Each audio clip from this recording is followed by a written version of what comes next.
हरियाणा का बच्चा है जो वो बहुत एनर्जेटिक है। डॉक्टर संजय जी इसकी अगुवाई कर रहे थे। संजय कुमार जी YRC सेल के लिए एक बहुत ही मोस्ट फिट टीचर कह सकते हैं हम।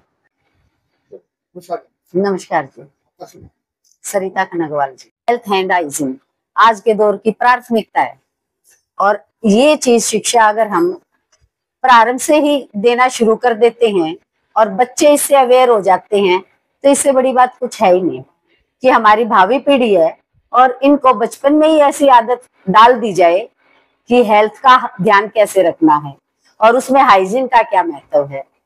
तो बहुत बढ़िया प्रोग्राम था।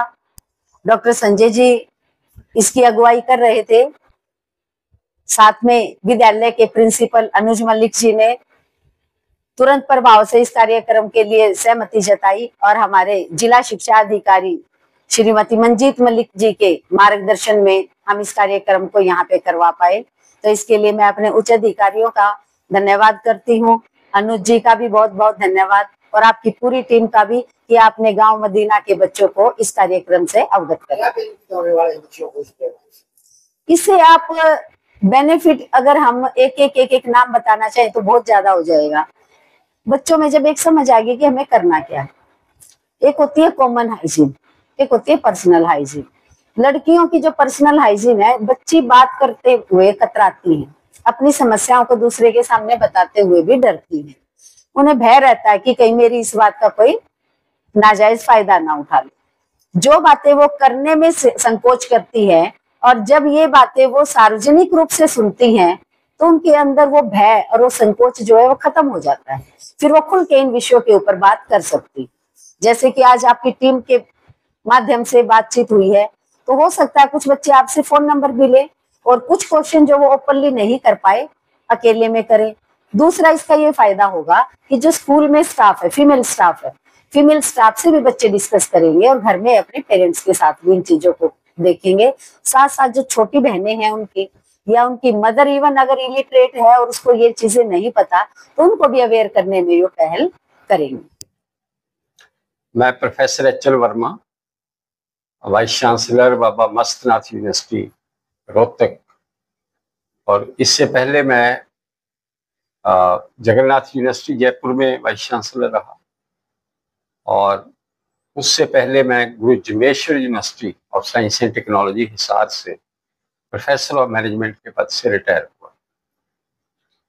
और जो बाबा मस्तनाथ यूनिवर्सिटी है ये स्टेट प्राइवेट यूनिवर्सिटी एक्ट के अंडर 2012 में स्थापित हुई और उससे पहले बाबा मस्तनाथ विश्वविद्यालय में अलग अलग इंस्टीट्यूट थे और हमारा सबसे जो पुराना इंस्टीट्यूट है वो आयुर्वेदा कॉलेज है जो 1958 में एस्टेब्लिश हुआ और धीरे धीरे इंजीनियरिंग कॉलेज स्टार्ट हुआ यहाँ, फिर मैनेजमेंट कॉलेज स्टार्ट हुआ, फिर उसके बाद फिजियोथेरेपी, फिर नर्सिंग और फार्मेसी, और फिर 2012 में इसको सभी कॉलेजेस को इकट्ठा करके इसको बाबा मस्तनाथ यूनिवर्सिटी के नाम से अप्रूवल मिली हरियाणा स्टेट से और UGC से। तो हमारी विश्वविद्यालय जो है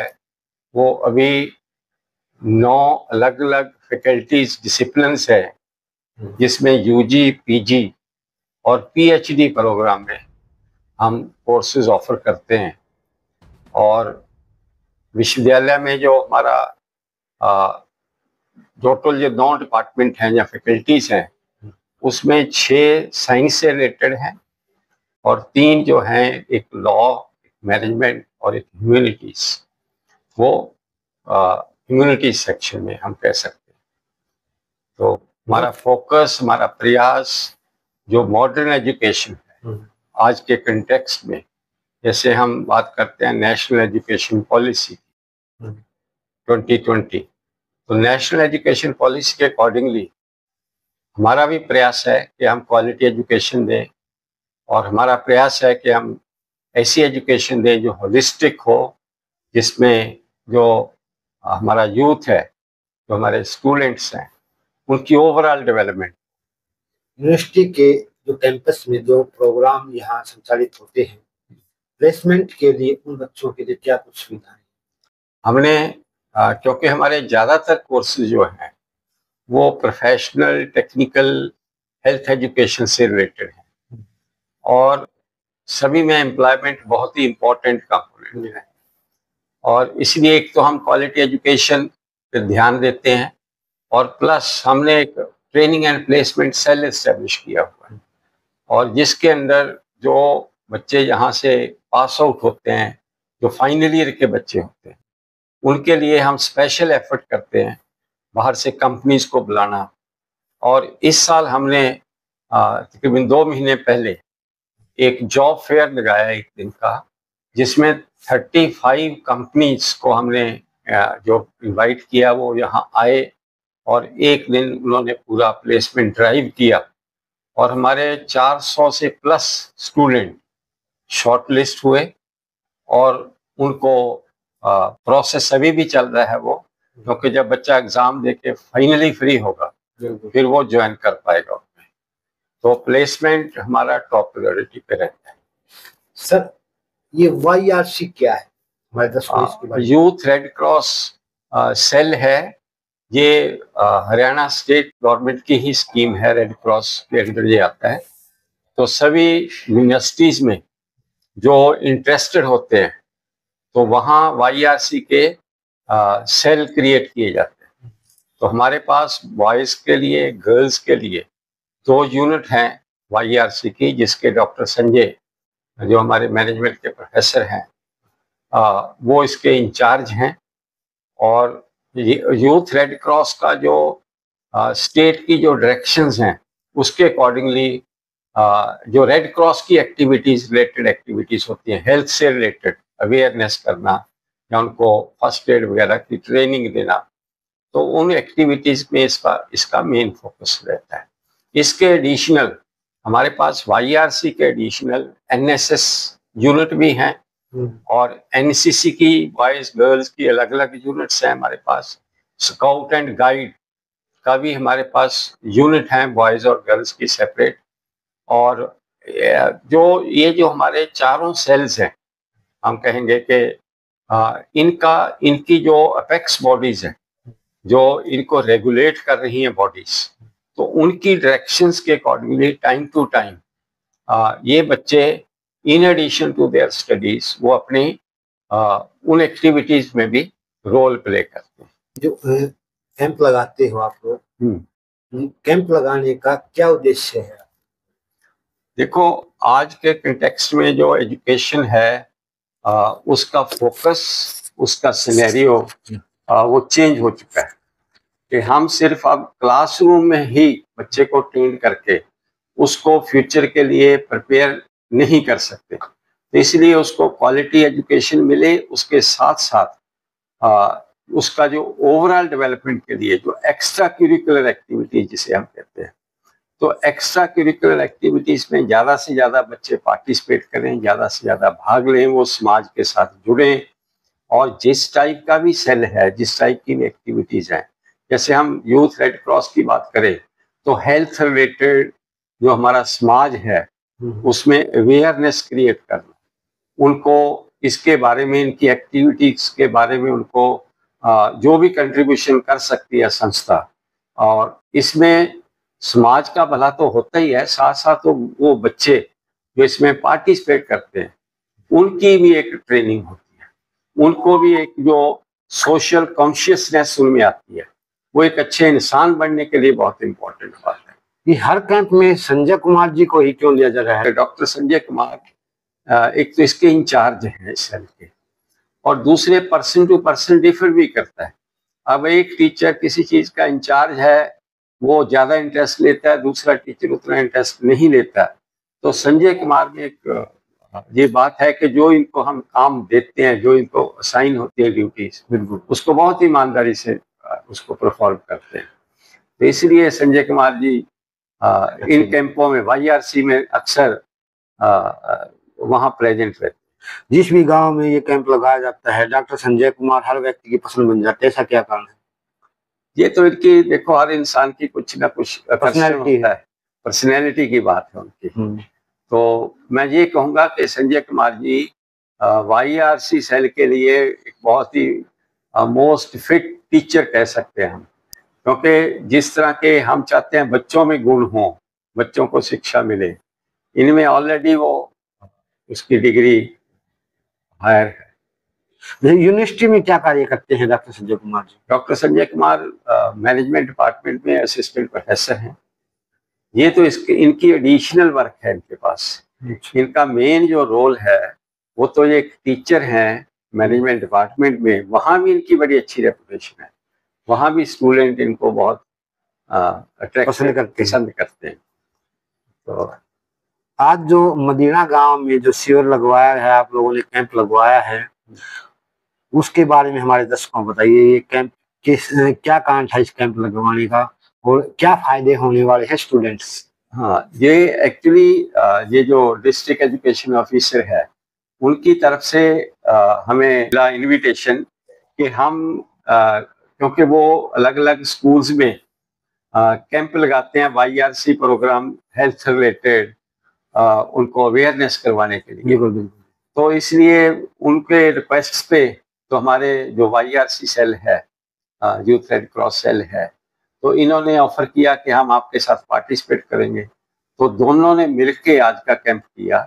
तो इसका ऑब्जेक्टिव तो था हेल्थ अवेयरनेस, तो क्योंकि हमारे बच्चे ऑलरेडी ट्रेंड हैं इसमें, तो और वो विलिंग भी है बिल्कुल, और हमारी ये एक्टिविटी का पार्ट भी है। तो इसलिए हम उनका भी धन्यवाद करते हैं कि उन्होंने हमारे बच्चों को आज सर्टिफिकेट ऑफ रिकॉग्निशन दिया। बिल्कुल। और हमारे आज हायर एजुकेशन में व्यवस्था ऐसी है कि ये जो बाहर से हमारे बच्चे सर्टिफिकेट ऑफ रिकॉग्निशन लेके आते हैं या एप्रिसिएशन लेके आते हैं, ये एक अचीवमेंट मानी जाती है, ये संस्था की भी अचीवमेंट मानी जाती है। अगला कैंप कब लगवाने जा रहे हो?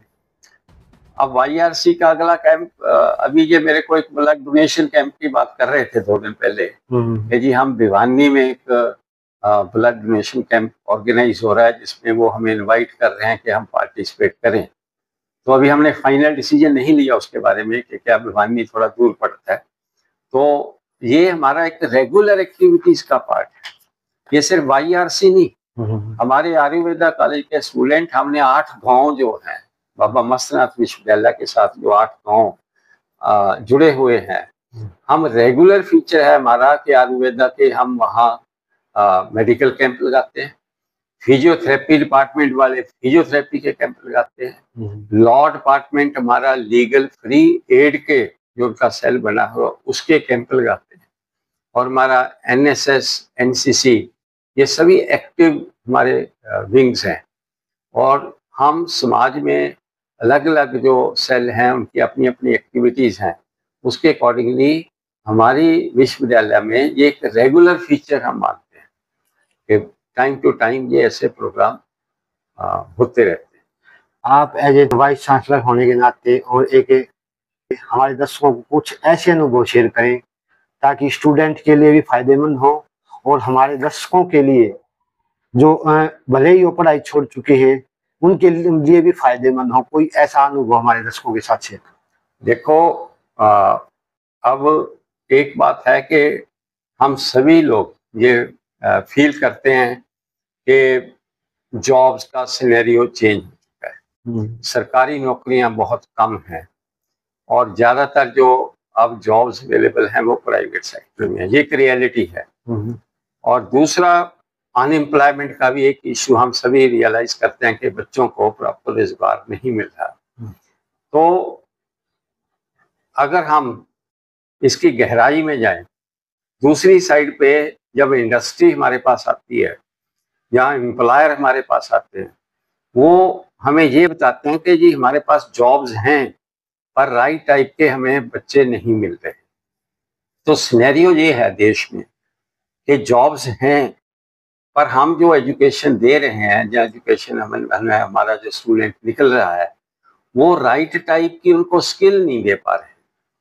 तो इसलिए जो अनएम्प्लॉयमेंट है उसका एक ही मुख्य कारण है कि जो रिक्वायर्ड स्किल्स हैं और जो अवेलेबल स्किल है उनमें मिसमैच है, उनमें प्रॉपर मैच नहीं हो रहा। इसलिए एजुकेशन में एक बहुत ही इम्पोर्टेंट बात ये है कि हम एजुकेशन ऐसी दें कि जो लेटेस्ट हो, जो मार्केट रिक्वायरमेंट्स के अकॉर्डिंगली हो, और फिर अनएम्प्लॉयमेंट का कोई इशू नहीं आएगा, हम ये मानते हैं।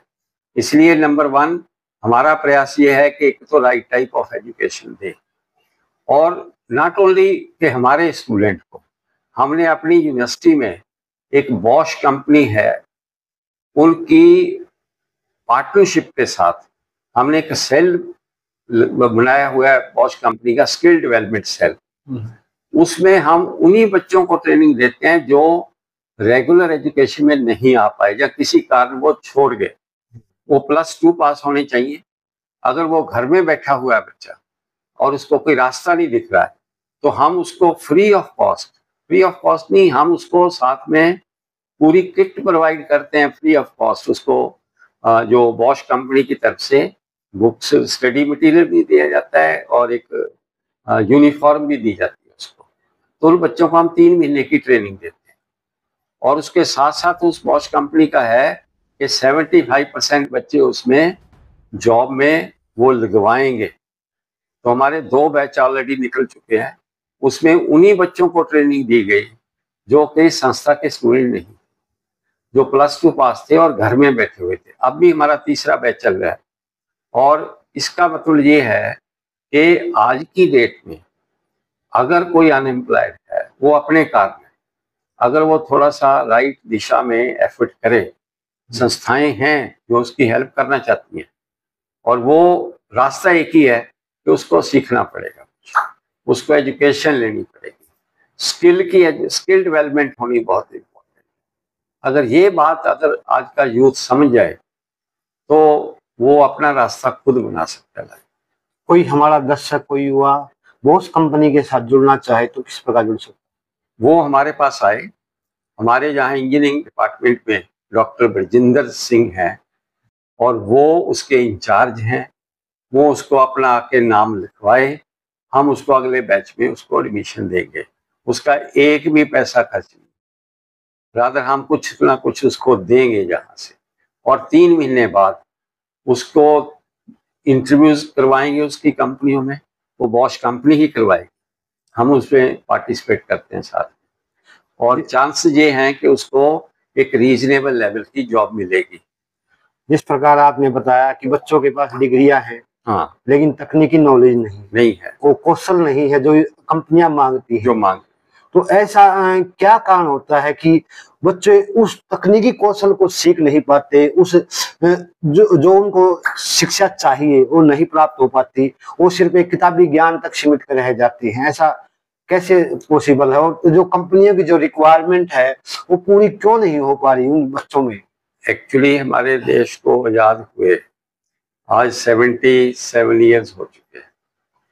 हम जो अब तक एजुकेशन हमारी चल रही थी उसको हम कहते हैं वो ट्रेडिशनल एजुकेशन, जो अंग्रेजों ने हमें एक मॉडल दिया बिल्कुल कि ऐसे डिग्रियां होंगी, ऐसे ग्रेजुएशन होगी, ऐसे पोस्ट ग्रेजुएशन होगी। हम उसी मॉडल से आगे बढ़ते रहे। तो 50-60 साल तो वो ठीक चला, क्योंकि सरकार में भी नई नई स्कीम आई, ग्रोथ होती रही और लोग एडजस्ट होते रहे उस मॉडल ऑफ एजुकेशन से। पर प्रेजेंट सिनेरियो में वो मॉडल फेल हो गया। अब एजुकेशन जो पहले, उसको हम मैकॉले मॉडल ऑफ एजुकेशन कहते हैं, तो इसलिए वो मॉडल अब चेंज होके अब आई है हमारे पास NEP 2020, नेशनल एजुकेशन पॉलिसी 2020।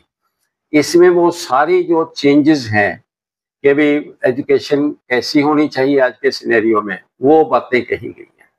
अब ज़्यादातर संस्थाओं ने, जितने भी हमारे हायर एजुकेशन इंस्टीट्यूशंस हैं या यूनिवर्सिटियां हैं, प्राइवेट हैं या पब्लिक सेक्टर की, वो अभी चेंज प्रोसेस में है। बहुत सी यूनिवर्सिटियों ने अभी तक चेंज किया ही नहीं, या उनको पुराना मॉडल से नहीं बदले। तो इसलिए अब जो इसमें संस्थाओं ने भी चेंज होना चाहिए, और बच्चों का माइंडसेट भी चेंज होना चाहिए, टीचर का माइंडसेट भी चेंज होना चाहिए। तो इसलिए अब तक जो पुराना मॉडल चल रहा था, ये सारा प्रॉब्लम उसी के कारण। एक हमने देखा है सर, कुछ स्टूडेंट का तो मन टूट जाता है, यहाँ तक कि वो आत्महत्या करने पर भी उतारू हो जाते हैं, जॉब ना मिलने के कारण, काम या फेल हो जाने के कारण किसी सब्जेक्ट में। तो जिस प्रकार जो हताश और निराश जो हमारे स्टूडेंट हो चुके हैं या जो हमारे दर्शक हैं, ताकि उनका जो हौसला अफजाई हो सके, उन्हें हम क्या कहना चाहोगे अपनी तरफ से, कोई वैसा मैसेज ताकि उनके जज्बे को, उनके हौसलों को बुलंद कर सके?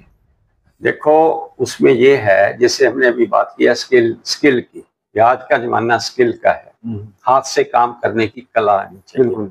स्किल में दो तरह की स्किल होती है। एक तो होती है कि वो टेक्निकल स्किल, जिस आप फील्ड की बात कर रहे हैं, कोई कंस्ट्रक्शन में है तो उसको कंस्ट्रक्शन का काम आना चाहिए, जो कोई मैकेनिकल इंजीनियरिंग का उसका आना चाहिए, जो कोई मैनेजमेंट का है तो उसको मैनेजमेंट की बात आनी चाहिए। और एक होती है सॉफ्ट स्किल्स। बिल्कुल, सॉफ्ट स्किल का मतलब है कि जो जिसको हम एम्प्लॉयबिलिटी स्किल्स भी कहते हैं, जो एम्प्लॉयमेंट के लिए बहुत जरूरी है। कम्युनिकेशन, बात करने की कला, जहाँ सॉफ्ट स्किल में हमारी ये आजकल तो कंप्यूटर चलाना, मोबाइल चलाना, ये भी सॉफ्ट स्किल का ही पार्ट माना जाता है। एटिकेट्स, हरियाणा के बारे में ये कहा जाता है कि जो हरियाणा का यूथ है, हरियाणा का बच्चा है, जो वो बहुत एनर्जेटिक है, उसमें किसी प्रकार की कोई कमी नहीं है, और वो बोलचाल में भी बातों में किसी को आने नहीं देता। और उसको एक बात और सिखा दी जाएगा, मीठा बोलना। बिल्कुल, अगर मीठा बोलने का मतलब है सॉफ्ट स्किल, कि अगर वो सॉफ्ट स्किल थोड़ी सी और सीख ले, कम्युनिकेशन, एटिकेट्स, प्रॉपर, क्योंकि जब कॉर्पोरेट सेक्टर में जाते हैं तो प्रॉपर ड्रेस अप और सारी बातें ये इम्पोर्टेंट है। बिल्कुल, अपनी पर्सनैलिटी उसको लगे भी ये पढ़ा लिखा इंसान है।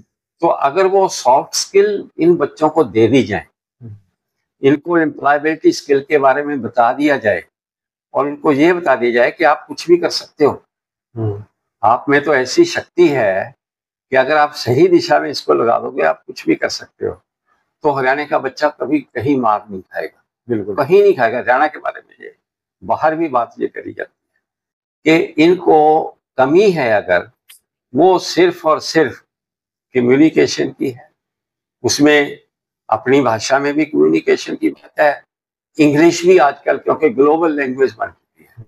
आज जमाना ऐसा है कि कोई बच्चा जरूरी नहीं कि वो यहीं जॉब मिलेगी उसको, दुनिया के किसी हिस्से में जा सकता है, तो वहाँ इंग्लिश का रोल आ जाता है।